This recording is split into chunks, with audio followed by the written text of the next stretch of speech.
वालेकुम। मेरा नाम डॉक्टर नजमुल हुदा है और मैंने अपनी हाउस जॉब रिसेंटली जून 2022 में निस्तर हॉस्पिटल से कंप्लीट की और उसके बाद मैं एज अ मेडिकल ऑफिसर मैं पहले बहावलपुर में वर्क करता रहा। उसके बाद मैंने Multan institute of kidney disease में 2 मंथ्स के लिए लोकम ड्यूटीज़ की। उसके बाद मैं नई जॉब की सर्च में था तो मुझे पता चला कि मुल्तान हॉस्पिटल को रेजिडेंट एमओ की रिक्वायर्ड है। तो मैंने उन्हें अपनी सीवी भेज दी। तो 2 दिन मैंने कॉल की मुसलसल। तो उसके बाद मेरी डॉक्टर आबिद से बात हुई। उन्होंने कहा कि हमने हायरिंग कर ली है। मैंने कहा इट्स ओके। तो मैं नई जॉब की सर्च करने लगा तो मुझे लाहौर में एक जॉब मिल गई। तो वहाँ पे मुझे रेजिडेंसी और खाना पीना मुझे दे रहे थे और 60,000 पैकेज दे रहे थे। तो मैं वहाँ पे जाके मैंने वर्क किया। तकरीबन को मुझे 4 दिन हुए थे तो मुझे मुल्तान हॉस्पिटल की दोबारा कॉल आ गई डॉक्टर आबिद से सामने से। सुबह का टाइम था तो उन्होंने मुझे कहा कि हमें जो है रेजिडेंट एमओ की ज़रूरत है और जो है आप आ जाएँ, आप हायर्ड हैं। तो मैंने उन्हें कहा कि मैं अभी वर्क कर रहा हूँ तो आप मुझे बता दें कि पैकेज क्या है, सो दैट मैं उसके मुताबिक ही अगर तो पैकेज मुझे पसंद आएगा तो फिर मैं मूव कर लूँगा। तो हुआ ये कि उन्होंने मुझे कहा कि हाँ आप कितना पैकेज ले रहे हैं। तो मैंने कहा 60,000 पैकेज ले रहा हूँ, उसके साथ मुझे रेजिडेंसी भी दे रहे हैं। कहते इतना ही हमारा होगा, आप आ जाएँ और हम ना आपको रेजिडेंसी भी दे देंगे। तो मैंने कहा 60,000 पैकेज होगा? वो कहते हाँ जी इतना ही होगा और हम इसे ज़्यादा भी दे देंगे। तो मैं आई वॉज़ कम्प्लीटली श्योर कि मुझे मुल्तान मूव करना है बिकॉज़ मैं अपने शहर के करीब आना चाहता था। तो मैंने उनसे दोबारा फिर कॉन्टैक्ट किया शाम में। उन्होंने मुझे कहा कि आप शाम में कॉन्टैक्ट करें हमें और अपनी कन्फर्मेशन दें। तो मैंने वहाँ से रिज़ाइन का मैंने बात कर ली वहाँ का जो मैनेजर था उससे और उन्होंने कहा ठीक है सर, अगर आप जाना चाहते हैं तो इट्स फ़ाइन। तो मैंने फिर इनसे जो है दोबारा मुल्तान हॉस्पिटल को कन्फर्म किया कि मैं आ रहा हूँ और मैंने दोबारा रिकन्फर्म किया कि मैं हायर्ड ही हूँ ना। इसका ये मतलब तो नहीं दोबारा इंटरव्यू होगा। नहीं, इन्होंने कहा नहीं सर आप आ जाएँ, सामान वगैरह ले आएँ, हमने आपका रूम अरेंज कर दिए, आप आ जाएँ। तो मैं जब पहुँचा तो इन्होंने मेरे रूम में मुझे सामान वगैरह शिफ्ट करवाया। डॉक्टर आबिद से उस दिन मेरी मुलाकात नहीं हुई।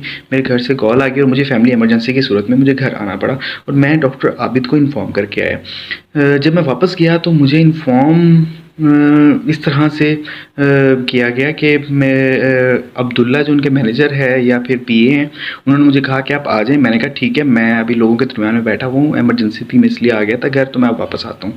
तो मैं दोपहर मेरी डॉक्टर आबिद साहब से मुलाकात होती है तो डॉक्टर आबिद मुझे कहते हैं कि जो है हम ऐसा करेंगे कि अब हम आपको ना 45 देंगे और जो है साथ में आपकी जो नाइट ड्यूटी होगी उसमें आप जितने पेशेंट चेक करेंगे उसमें आपको हम शेयर दे देंगे। तो मैंने कहा हमारी तो बात हुई थी 60,000 पैकेज की।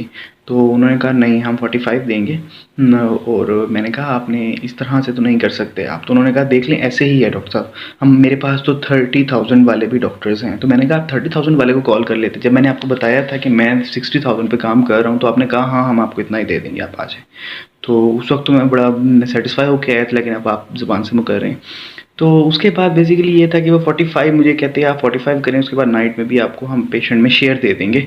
शेयर इस तरह से देंगे कि जितना आप पेशेंट चेक करेंगे, जितने उनकी लैब्स करवाएंगे उसमें से हम आपको शेयर दे देंगे। इनडायरेक्टली ये कि आप जितना पेशेंट्स के जो है खाल उतारेंगे उतना हम आपको ज़्यादा बेनिफिट देंगे। तो मैं मॉर्निंग तक वहाँ पे रुका हूँ। तो मॉर्निंग की ड्यूटी के बाद मैं वहाँ से निकल आया और मैंने उन्हें बता दिया कि मैं नहीं कर रहा ये जॉब और थैंक यू सो मच।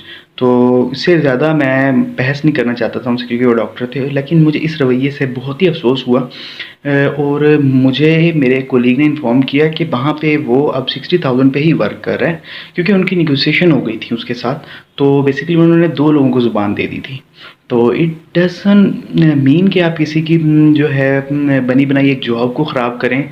और इसी तरह से ये है कि ये जो है हम डॉक्टर्स के लिए भी एक ना सवालिया निशान है कि हम अपने जूनियर्स के साथ क्या कर रहे हैं। आने वाले जूनियर्स के लिए मज़ीद डिफ़िकल्टीज़ क्रिएट कर रहे हैं इस तरह से कि पहले जॉब के अपॉर्चुनिटीज़ गवर्नमेंट नहीं है तो प्राइवेट में अगर वो कुछ करना चाह रहे हैं तो आप इस तरह से उनके साथ गलत ज़ुबानी करके और जो है उनको जो है मैनिपुलेट करके सिंपली उनको जो है अंडर पे करके जो इस तरह से काम निकलवा रहे हैं। तो मैं इस चीज़ के ख़िलाफ़ 5 दिन 6 दिन तो खामोश रहा, लेकिन फिर मैं जो है ना आज फिर मैं इसके लिए मैंने मैसेज किया तो उसके बाद दोस्तों ने कहा कि इसकी वीडियो बनाओ, तो मैंने वीडियो बना दी।